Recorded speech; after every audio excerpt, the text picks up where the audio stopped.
Welcome back to Celebrity Radio. It's Alex Belfield talking to some of the world's biggest stars and some of my favourite people, and our annual chat with Roy Chubby Brown. How are you? I'm very, very happy. I don't know where the family is because I'm still living with them. But I'm having a good time. How are you, Roy? Another year's gone by. Another DVD is out. Don't Get Fit, Get Fat. You can get it on Amazon and in all your favourite bookstores and places like that. Get fat and not fit. And there's a dance routine on there with two extra large ladies, and I am sure if you don't fall off your chair laughing, it's because you're bigger than they are. Do you know what's amazing about you is every year you bring out these DVDs, and at a time when business is king, most people have stopped releasing them, but you still have yours. Your fan base seems to be getting bigger and bigger, and certainly the DVD sales prove that. Is it still amazing to you that your DVDs are in the top 10 some 20 years, 30 years after you released the first one? Well, what it is, you see, Alex, I sit at home and I write all the time, and I think I'm hard to please. So if I write something down I think's funny, I think, oh, this will get a laugh, it's not, some of it's observational, but most of it is a play on words, and I keep working away, and I need to tell somebody. So even if I go down to the town on the morning, if I go to the gym and I walk on the machine, I'll invariably end up talking to someone and say, hey, what about this? And see what kind of reaction it gets. And that for me, I'll tell you what I do have coming out shortly, a small documentary that I've put together myself, because thousands of people actually come to the shows and start saying, oh, what's he like off stage? Is he blue off stage? If you saw him in the cake shop, what's he like? Is all the bad language coming out? But that's not the case at all. It's a case that it's good, it's funny stuff, and it's stuff that you can relate to. If you work, if you have a job, if you're a wagon driver, a road sweeper, a nurse, and one of my lines could always come out during the day, and if it makes you smile, that's all I want.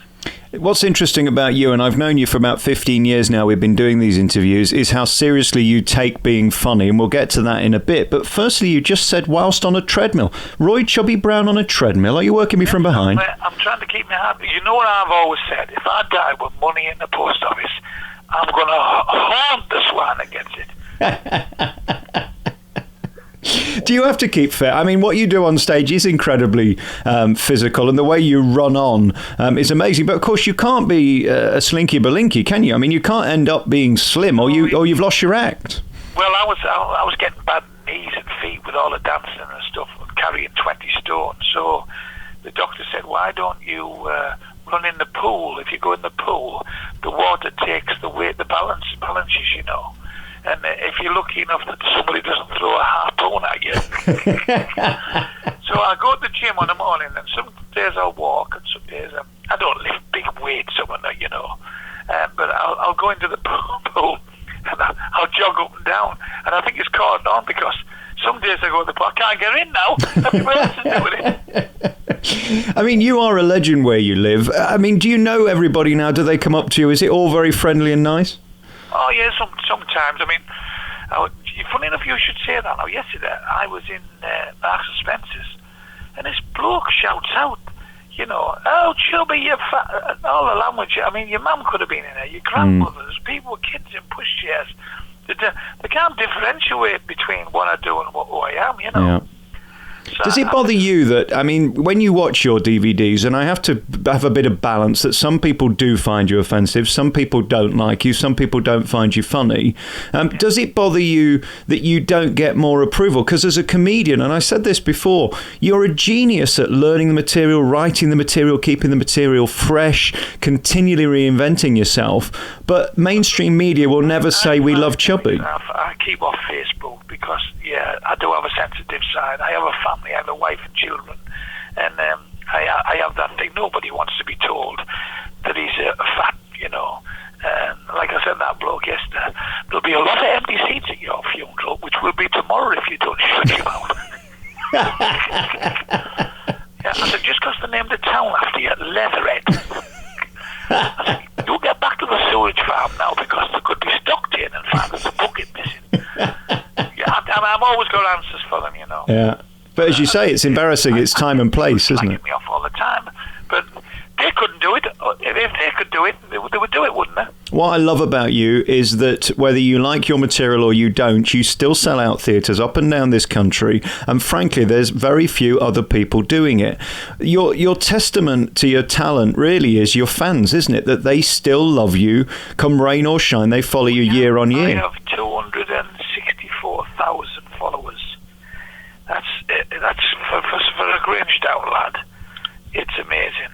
If you read my autobiography and you see where I've come from and what I've achieved, you say, well, no, it can't be the same bloke. I've been in trouble with the police. I always have. I've been in Borstal and prison. I've not been an angel.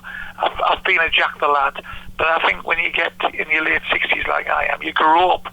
There's somewhere along the line you think, look, there's got to be more to life than this,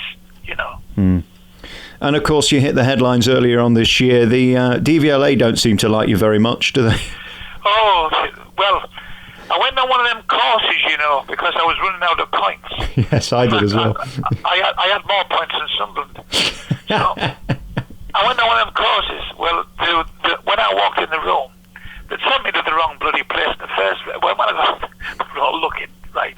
So we all sat. This show was funny because the instructor said, well, ladies and gentlemen, you know why you're here today. We're going to show you some photographs and ask you the question.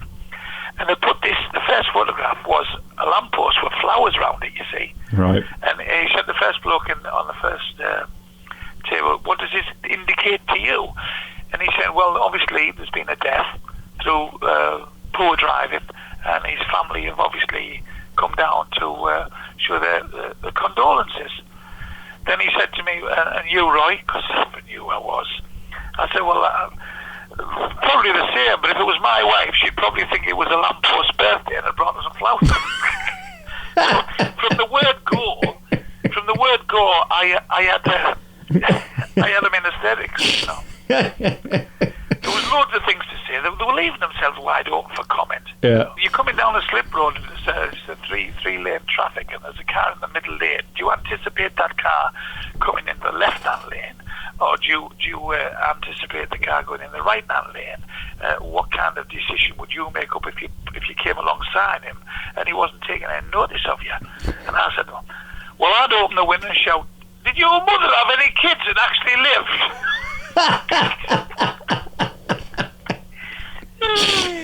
Is it hard for you to be in a sort of public environment or a social environment and not do the act? Because people expect comedians to be funny, and 9 times out of 10, they're actually not. Some of the most serious, boring people I've ever met in my life are the stand-up comedians. Well, they carry the world's worries on their shoulders, don't they? I'm not stood at the bar making a nuisance of myself. If I'm one of the lads and a subject comes up, and they're looking for a funny answer, I can give them a funny answer, but yeah. I'm not in your face. I'm not over the top. I don't like that type of thing. If you can't come off stage, then you're looking at an early death. Yeah. Because you'll just fall. You'll just collapse. You've got to learn to relax. I can come home at 1:00 in the morning, Alex, and sit on my piano for an hour, and I just play along, nice soft ballads and that, and that winds me down. Yeah. Another thing that I've always said, and maybe we can have a tune later, but I think you're one of the most incredible pianists and talented musicians I've ever interviewed and seen live. I wonder whether one day we could see Royston Vasey do a musical concert without the gags, because you're that good. I think you could pull it off. Well, I have to beg to differ there. I mean, these concert pianists must practice 8 hours a day. I don't have 8 hours a day. I mean, 4 of them, I'm in the fridge. I think I'm wired up to the oven. Yeah. No, I mean, you can't. Comedy is my thing, as you know. So I have to work at it all the time. Very finally, on the fridge thing, how much weight have you lost then? How are you doing this year? Well, this is going to shock you. I'm down to 19.4. Wow. 19.4, and I have been 22. Blimey. Yeah. So are you wearing a fat suit on stage, or is it still the real you? No, I just breathe out. Have you tried breathing in for an hour? It's difficult. And of course, one of the reasons you're still here and we're still talking to you is your love for the fans. You give them time, and they've always meant a lot to you. I mean, for years, you were one of the first to bring out cassette tapes back in the old days. You've always realised the power of your fans, haven't you? 72, 73, I had cassette tapes out with obscure names. Some you can mention and some you can't, you know. And we sort of had a glut. Well, I mean, I wasn't. Don't get me wrong. I mean, I was doing pubs and clubs, and if you sold 3 or 4 or 5 tapes a night, and you got £2 each for them, it was still pennies, and it was still helping to go in the recording studio and do your songs. I mean, I must have over 150, 200 songs now. I was there yesterday. What happens with me, Alex, is I sometimes get an idea and I need to jot it down. And it's always because of an incident. When the Twin Towers was attacked with them planes, the very next day, Helen had gone out shopping, and I was sat on a piano, and I wrote a song, and it was called "The Streets of New York," and I've had it on tape for a long time now. So I went to see John at the studios. I said, "Have a listen to this song." He said, "Oh, that's a fantastic song." I said, "Can we rehash it? Can we reinvent it? So I played the piano, he played guitar, we put a drum track on it, and we went back, then we did some album, and we finished it yesterday, and absolutely over the moon with it. But can't you see what I'm saying, Roy, that actually people would pay to see you as the musician because it's so interesting that this is another side of you we never get the chance to see? Yeah, but people, because I've written so many dirty songs as well, people expect it. You could add a fluttering of those in as well, I suppose. Oh, yeah. Where's me bike and all that? I love all that stuff. And of course, what's interesting about you when you say your name, you get that sort of divisive reaction. I love, though, that in show business in the last few years, those who have been playing the I'm a great person, I'm a charity giver and all this have suddenly ended up in the headlines for the wrong reasons and mostly in prison. Do you sort of sit there with a wry smile that through your life, actually, you've lived it more honourably than many people of your generation in show business? Well, you can. It's your fans. If your fans love you, they love you. If they don't like you, there's nothing you can do about it.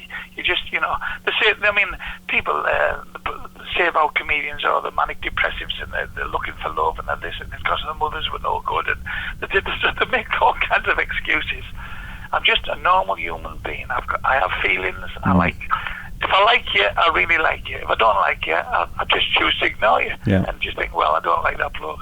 I've now been like that in show business all my life. I meet show business people that, that think the world owes them a living. Yeah. But I meet show business. The bigger the star, the nicer the person they are. Yeah. Norman Wisdom was a fantastic bloke. Bob Monkhouse was a great... Tom Jones is a lovely fella. I met that many people over the years. The list is endless. And the bigger the star they are, the nicer they are. But when you read in the paper, so-and-so demanded salmon sandwiches in the dressing room and 15 bottles of champagne, and they want a pink dog, and they want telly to have 50 channels. I go, what's all this about? I know. I'm lucky if I get a Tetley tea bag and a shortbread cake. Throw me suit in and go, you're in there, mate. I suppose you've come from a different end of show business, though, where you've worked for every penny you've earned. You've never been given a gig for nothing, have you? You've never been given those multi-million-pound deals. You've had to work for every gig. I think what you have to be careful is charities, because I do quite a bit for charity, but sometimes this chap said to me, will you do a charity spot in this pub for me? And I said, yes, of course I will. It's a Wednesday night, so-and-so, and it's to raise money for etc., etc. So I went on and did half an hour for it. The place was in uproar. We had a great... Then my phone rang the next day and they said, oh, by the way, you're at the so-and-so on the weekend. They've cancelled the show. I said, why? Well, if you can go on that pub for nothing, they're not going to pay you 500 quid to do this show at the club. So you've got to be careful, Yeah. And of course, you hit the headlines earlier this year. You were doing a lovely thing, handing over a cheque to a hospital, and they gave you a bloody ticket. You know what happens is, Alex, they saved my life, didn't they? I had chemo and radio and a laser treatment, and they saved my life. And now I'm still here 10 I mean, I am so grateful, and I love these people, and they're nice people as well. So when I go down to the hospital and I meet them, so what I did is all the profit off me tapes and me cassettes and books and stuff like that. When I buy them from the factory, there might be a £1 or £2, £3 profit. I put it in there. Keith puts it all in a bag, and we'd raised just over £1,000. But I thought no, so I give them £5,000. I give them my own money, because I wanted to show how much I appreciate. I mean, we've done it loads of times. We've done this once, but I wanted them to appreciate how grateful I am for what they did for me. Mm. And how are you feeling now? I mean, you had that throat cancer years back. I get days when I'm Mario Lanza, and days when I'm Louis Armstrong. Right. But they're funny. I was in sometimes my voice just goes off. Yeah. And I was in Sainsbury's, and I don't know if you can mention it, but this bloke said, "All right, Chubs, are you okay?" Because I couldn't speak. Wow. His wife come over and said, "What are you doing?" And he said, "It's on the Chubby there, but you know, big star doesn't want to talk to anybody."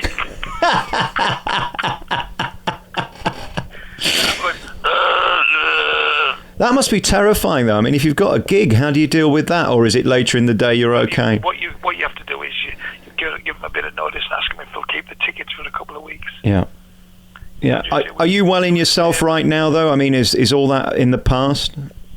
I've actually drove 150, 200 miles to a gig just to say to the manager, I'm sorry I can't work. I'll come back next week, because it's important to me that the manager doesn't think I'm pulling anybody's leg. Right. But I mean, you've never done that. You've never been a guy to cancel or piss off the fans by not doing shows. Bad. I wouldn't cancel. I certainly wouldn't cancel something that just for the sake of it, because it was too far or the motorways were busy. I have to be ill. Yeah. Listen, I've loved talking to you. I don't suppose you buy the piano and could give us a little tune before we go?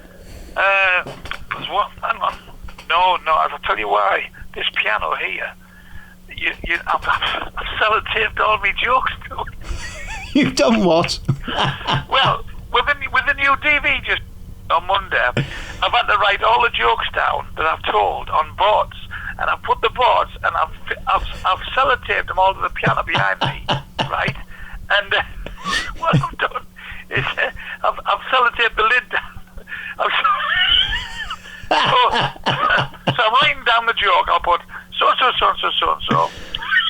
then I look down and make sure I haven't already said it.